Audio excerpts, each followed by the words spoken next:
Hi everybody, welcome back to Roll and Move Reviews. My name's Kirk, I'm your host. Thanks for watching.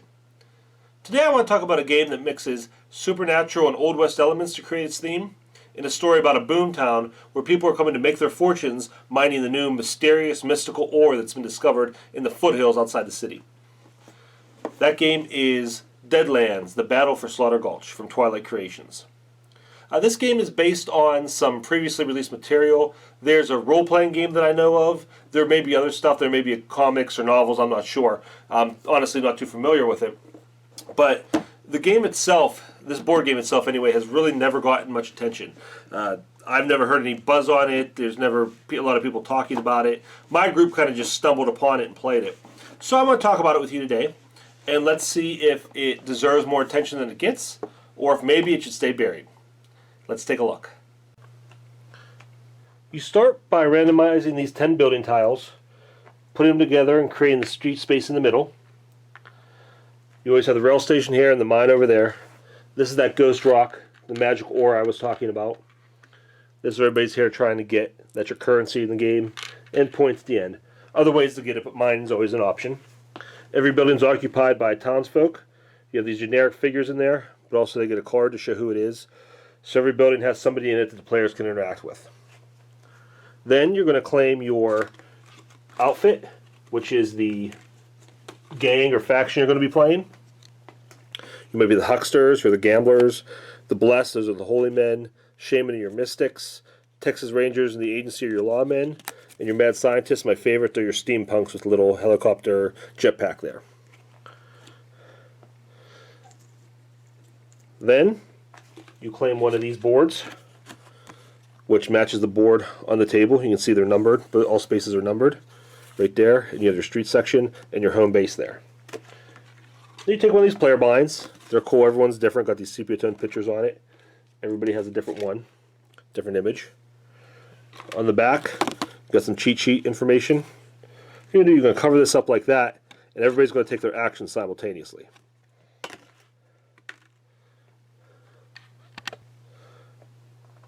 When you claim your outfit, you also claim their action tokens. Everybody has actions that they can all take, like running or fighting or gambling or prospecting in the mine. But there's certain actions that are only available to certain outfits. For example, only the mad scientists can create gadgets and use them. Only the shaman, the magic users, can raise dead in the graveyard and make zombies. So relax, I know you're worried, there are zombies in the game. The lawmen can arrest people. The blessed can heal. So there's different things you can do. There's a combination of generic actions and outfit-specific ones. And everything that's available to your outfit is spelled out in your player blind.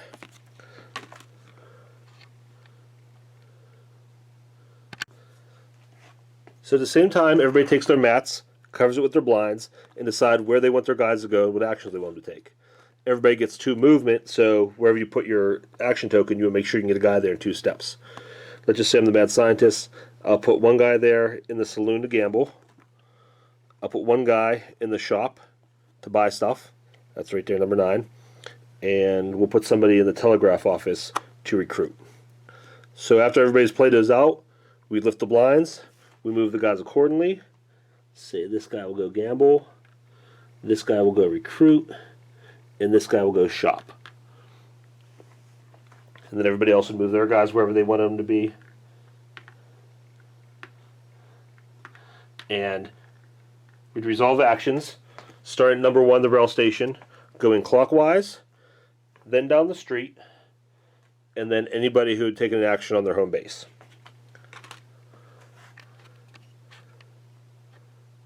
Most actions are resolved by rolling dice. All you have to do is look at your outfit card. You see a set of stats. Each stat has a D6 number assigned to it.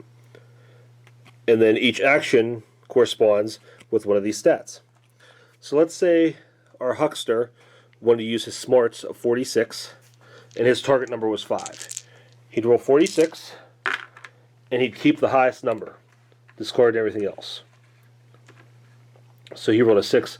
If he needed a 5, he succeeded. Let's say his success number was 9. Well, luckily for him, 6s explode, so he could roll that again, and he gets a 10. He would have succeeded against the 9 there. Now there's so many actions in the game, I can't show you how they all resolve, but I will show you how a fight works, because how can I review an Old West game without showing you a shootout? So I'm going to have this huckster here shooting it out with this agency member right here. A gunfight is shooting versus agility. And normally if you're going up against an NPC, you just have to hit whatever their challenge number was. But when you're playing against another player, you both roll and whoever has the highest number wins. So there are lots of weapons and equipment available to buy in the game, but we'll call this a fair fight and say both guys are using pistols. We use a pistol, one square away, you get a +1 bonus. So we're going to say the huckster started the fight, so he gets to shoot first. His shooting is a 1d6, so he rolls 1 die, and he gets a 5. It's a 6 with his gun bonus. The agency member gets his chance to duck. He gets a 2d6. He gets a 6 that explodes. 10. He successfully avoids the attack. Since he survived, he gets his chance to shoot back with his pistol.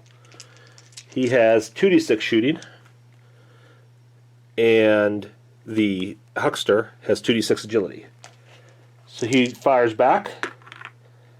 He gets a 5 with his gun. And the huckster, he only gets a 4. He goes down. He takes 1 shot. Player characters can all take 1 shot. If they take more than that, you put them in the graveyard. They're dead. One other thing that will be going on in between rounds is that these event cards we played, things like a stampede, swearing in of a new deputy, jailbreak, high noon shootout, coaches and trains bringing new NPCs and equipment to the town, graveyard rising. So these are things that just fill out the story and give you more of that haunted Old West feel. There are 6 possible end of game conditions, all listed here. At the beginning of the game, you roll a die to determine which one of these by itself will end the game. If that one triggers, or any other 3, the game will end when that round's finished. At the beginning of the game, each outfit gets 6 of these objective cards. You'll score victory points for the ones you finished.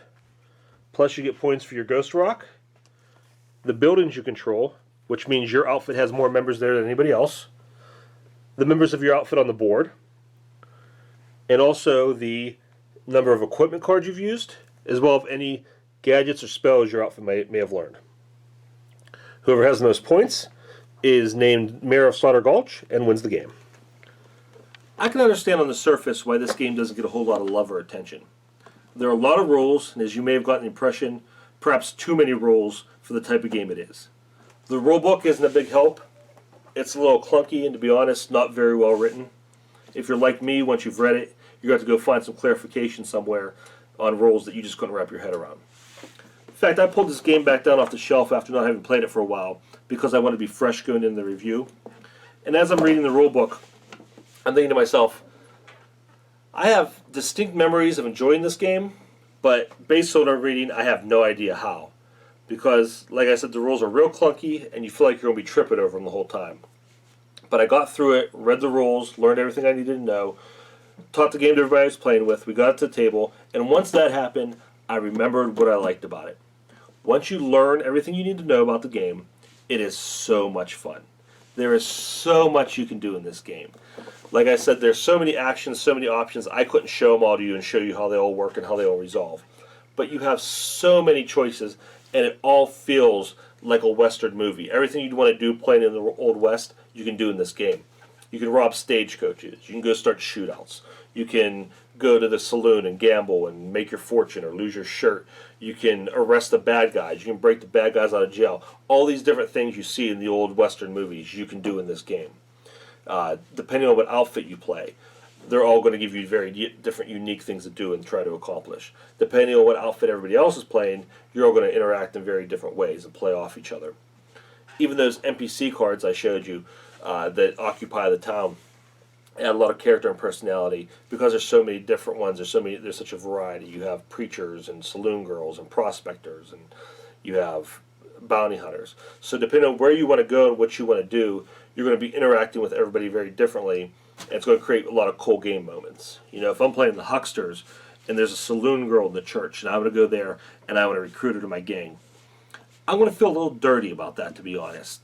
You know, this poor girl's in church trying to get her life right, and I'm going to go in there and try and get her to join my scuzzy little huckster gang. That doesn't sit right with me.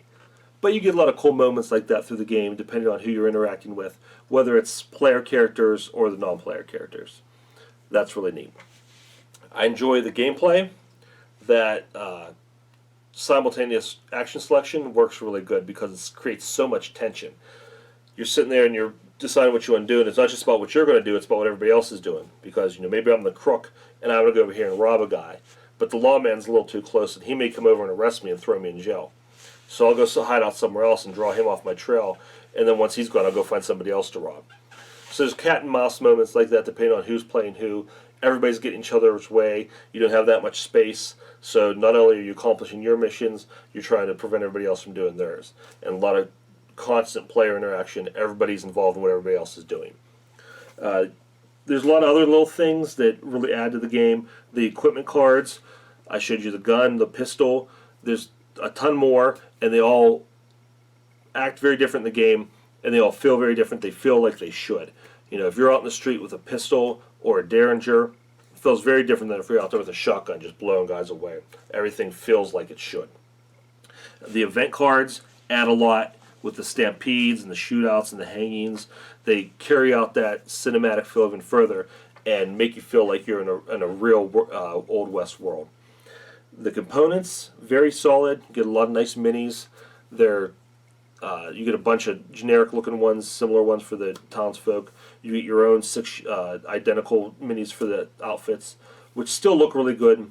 They're pretty much just like the cards that I showed you, the images on those cards. If you like painting minis, you're going to have a good time because you can take those 6 outfit members and give them each their own individual personality and style. I also like those player blinds. A lot of good information on the inside, and those images on the outside make it look like every outfit has their own little homestead or hangout. The theme, I'm talking about it mostly as an Old West game, and that's mostly what it is. It has those supernatural elements, but I'd say it's probably, depending on what characters you're playing, what outfit you're playing, I'd say it's overall maybe 70 to 30 Western to supernatural. So if you're listening to me talk about it and you think, well, I'd really rather play just an Old West game, you'll get that Old West experience from this game, even with the supernatural elements sprinkled in. The supernatural elements feel to me more like they're on the periphery of the town, and they're not really in your face. Just it's more eerie than it is scary. So whether you want to play just Old West or you like the combination of the two, you're still going to enjoy the theme. Overall, despite some of the issues the game has, I'm going to recommend it to you. If you like the idea of playing that cinematic Old West world, the rulebook problems don't sound too daunting, and you take my word for it that the game plays a lot better than it's going to feel like it does when you're reading the rules, check this out. You're going to have a great time with it.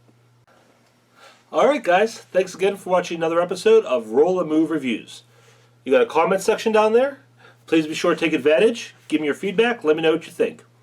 If you played Deadlands before, I'd love to hear your opinion on it. And if not, let me know if it's something you'd be willing to check out now. Once again, please be sure to visit our sponsor website, alteregogames.net. I know your first thought might be, I've never heard of that website, so there's no way they can compete with the big boys. Check them out, compare the prices, you're going to be very pleasantly surprised. Also, please subscribe to our YouTube channel, like us on Facebook, and you can always drop me a line at rollandmovereviews@gmail.com. Alright everybody, thanks again. See you next time.